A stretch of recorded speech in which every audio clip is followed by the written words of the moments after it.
आप पहले वाले वीडियो में कुछ देर पहले आपको हम बताए थे, उसमें आप सीखे थे वचन के बारे में और पुरुष के बारे में। अब आपको कुछ इंपॉर्टेंट चीज जाननी है जो अनुवाद के लिए बेसिक होता है। जैसे उसमें आपसे पूछा जाएगा बुआ कि हम सभी का संस्कृत क्या होगा, तो हम सभी का संस्कृत आप बोर्ड पर यहाँ पर देखेंगे हम लिख दिए हैं वयम। आपको इसको याद करना होगा, तब जाकर के आपसे अनुवाद सॉल्व होगा। तो हम सभी कहे या हम सब कहे तो इसका आप संस्कृत वयम लिखिएगा। अगर आपसे कहे कि वह घर जाता है तो वह का संस्कृत आप सह लिखिएगा, तुम का त्वम लिखिएगा, मैं का अहम लिखिएगा। ये बोर्ड पर हम लिख दिए हैं, आप इसको ध्यानपूर्वक देख लीजिएगा, इसी में सब कुछ आपका है। आगे आपको संस्कृत में अब काल पढ़ना है, तो काल में आपका पहला आता है लौट लकार। आपको लौट लकार पढ़ना है तो इसका हिंदी होता है वर्तमान काल। बात समझिएगा, काल का मतलब होता है बउआ समय। काल का मतलब क्या आप समझिएगा, समय। तो समय तीन प्रकार का होता है, एक जो बीत गया है, एक जो चल रहा है और एक आने वाला है।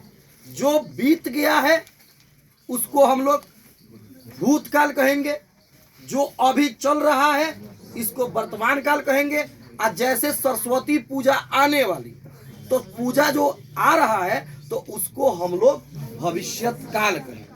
ठीक है, तो वर्तमान काल का पहचान जो होता है, यदि आपको आखिरी में ता, ते, ती, रहा, रहे और रही, ये आपको दिखता है 6 चीज, तो आप समझिएगा कि वह क्या है, वर्तमान काल।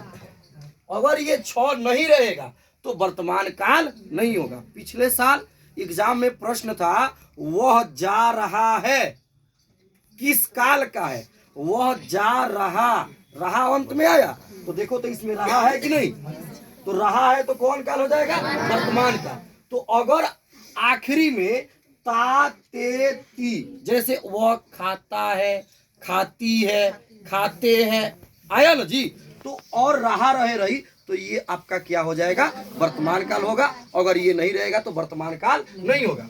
अगर आपका वाक्य वर्तमान काल का है तो उसके लिए आप अनुवाद कैसे बनाइएगा ये सीखना है। तो इसमें देखिए, इसमें भी वचन आपका 3 होगा, एक वचन, द्विवचन और एक आपका हो जाएगा बहुवचन। एक वचन, द्विवचन, बहुवचन। पुरुष इसमें भी 3 होंगे, प्रथम पुरुष, फिर हो जाएगा मध्यम पुरुष और लास्ट में आपका हो जाएगा उत्तम पुरुष। याद रखिएगा, प्रथम पुरुष, मध्यम पुरुष और उत्तम पुरुष। तो ये होगा ती, तो अंति, अ साइलेंट है, शी, थ, थ, एकार को आप पढ़ेंगे और मी, क्या हो गया, आमी, आवो और एक होगा आमो। इतना याद रखेंगे। हम अभी आपको समझा नहीं रहे हैं, केवल लिख रहे हैं। अगर आपको कहीं भी यदि खाना शब्द मिलता है, खाना यानी कि खाता, खाते, खाती, खा रहा, खा रहे, खा रही, कुछ भी मिलता है खाने को कहेगा तो आप उसका संस्कृत खाद लिखिएगा। ठीक है, अगर जाने को कहेगा, जाता, जाते, जाती, जा रहा, जा रहे, तो अगर जाना आता है तो उसका आप संस्कृत गच लिखिएगा। और यदि पढ़ना कहता है तो उसका संस्कृत आप पठ लिखिएगा। ठीक है, 1 मिनट और आप रुकिए और लास्ट बार अपने मन में सोच लीजिए, आपको अनुवाद आ जाएगा। बस एक थोड़ा सा यहाँ पर आपको नंबरिंग करना है। ये 1 हो जाएगा, 2, 3, 6, 5, 4, 7, 8 और 9। इधर से आपका हो जाएगा 3, 2, 1, 4, 5, 6, 9, 8, 7। बस अब आखिरी बार अपने मन में विचार करें कि हमें अनुवाद नहीं आता है। अब सबको अनुवाद आता है। देखिएगा, बहुत सरल अनुवाद है, ज्यादा भारी आपको नहीं बताया जाएगा, अभी आसान समझाया जाएगा। जैसे देखेंगे, वह जाता है, वो जाता है, तो अब आपको करना क्या है, कि वह का संस्कृत ढूंढना, कि वह का संस्कृत क्या होगा।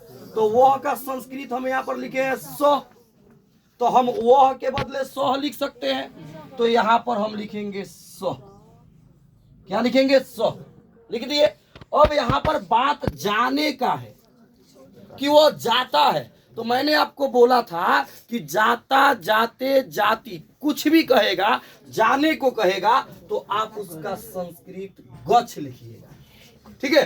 तो यहाँ पर हम जाने के बदले गच्छ लिख दिए। मेन काम अब है, आपको करना क्या है बुआ, कि आपको देखना है कि सौ कितने नंबर पर है। जितने नंबर से आपको शुरुआत करना है उतना ही नंबर से आपको अंत करना है। तो यहाँ पर 100 आप एक नंबर से लिखे हैं। तो जब इसमें एक नंबर है तो यहाँ भी आपका कोई नंबर होगा, एक नंबर। यानी कि जब इसमें 5 नंबर रहेगा तो इसमें भी क्या रहेगा, 5 नंबर। इसमें यदि 9 नंबर है तो इसमें भी क्या हो जाएगा, 9। तो इसमें 100 एक नंबर पर है तो इसमें एक नंबर पर क्या है, 3। तो हम यहाँ पर 3 जोड़ देंगे, अनुवाद आपका सही हो जाएगा, सह गच्छति। ये तो आम था। इसके आगे थोड़ा सा देखिएगा, वे सभी आज विद्यालय,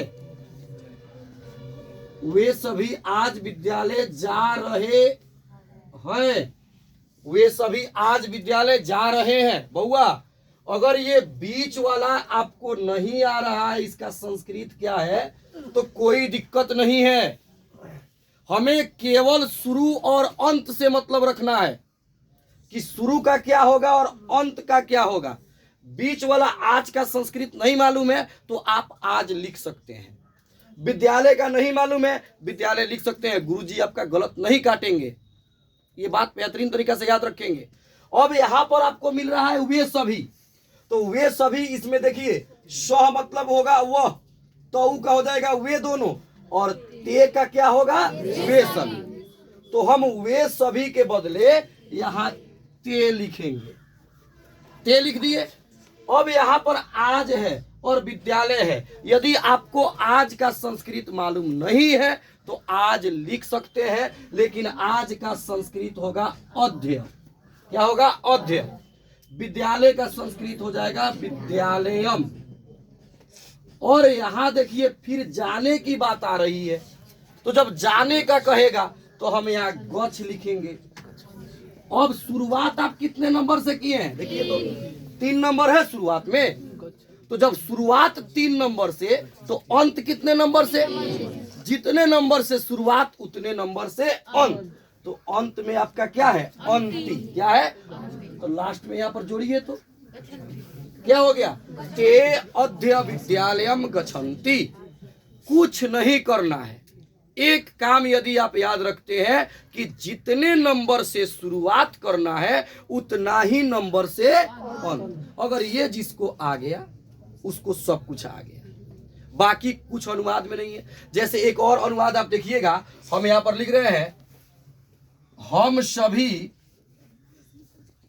प्रतिदिन, हम सभी प्रतिदिन दाल भात और सब्जी, दाल भात और सब्जी खाते हैं। हम सभी प्रतिदिन। अभी आपको अनुवाद नहीं आ रहा था और अभी हम इतना बड़ा बनाने वाले हैं, आसानी से आपसे बन जाएगा। काहे, आपको याद रखना है कि इसका संस्कृत अगर नहीं मालूम है तो कोई दिक्कत नहीं, आप इसको जस का तस लिख सकते हो। हमें याद किसको रखना है, हम सभी का और खाने का। तो हम सभी का संस्कृत इसमें ढूंढिए। तो देखिए यहाँ पर 9 नंबर पर हम सभी का वयम लिखे हैं, तो हम सभी का हम यहाँ पर वयम लिख सकते हैं, हम सभी का वयम हो जाएगा। और फिर प्रतिदिन कह रहा है, दाल कहा जा रहा है, भात, तो इसका नहीं मालूम है तो वैसे लिख सकते हो, लेकिन मालूम करके जाना लोग। प्रतिदिन का होता है प्रतिदिनम, चाहे अनुदिनम, प्रतिदिनम या अनुदिनम। दाल का हो जाएगा द्विदलम। गांव में यदि भोज आप खाए होंगे, पात में भुइयां बैठ के तो वहां पर दाल वाले लोग जब आते हैं चला दिउल दिउल दिउल दिउल करके भागते हैं। तो दाल का द्यूदलम हो जाएगा, भात का हो जाएगा भक्तम, और का हो जाएगा चो, सब्जी का हो जाएगा व्यंजनम। ये जो चो लास्ट में भी लगा सकते हैं। अब देखिए यहाँ पर खाने की बात आ रही है, तो हमने आपको बताया खाता, खाते, खाती, कुछ भी कहे खाने को कहे तो उसका संस्कृत होगा खाद। क्या होगा? खाद। अब ये वयम कितने नंबर से है? तो 9 नंबर से है। तो यहाँ पर कौन होगा? जब यहाँ का 9 तो यहाँ का भी 9, तो यहाँ पर हम आमोह लिखे। तो क्या हो गया आपका? तो ऐसे करके आपने लट लकार का अनुवाद सीख लिया। ये यही होता है, कुछ भारी नहीं होता है। अगला वीडियो में हम आपको लिरिट लकार और लंग लकार यानी कि भविष्यत काल और भूतकाल सिखाएंगे। जैसे ही आप सीखेंगे आपको एक मंत्र बताया जाएगा, एक ट्रिक बताई जाएगी और उसके आधार पर आप आसानी पूर्वक निबंध लिख सकते हैं। ठीक है, तो फिर हम मिलते हैं अगले वीडियो में।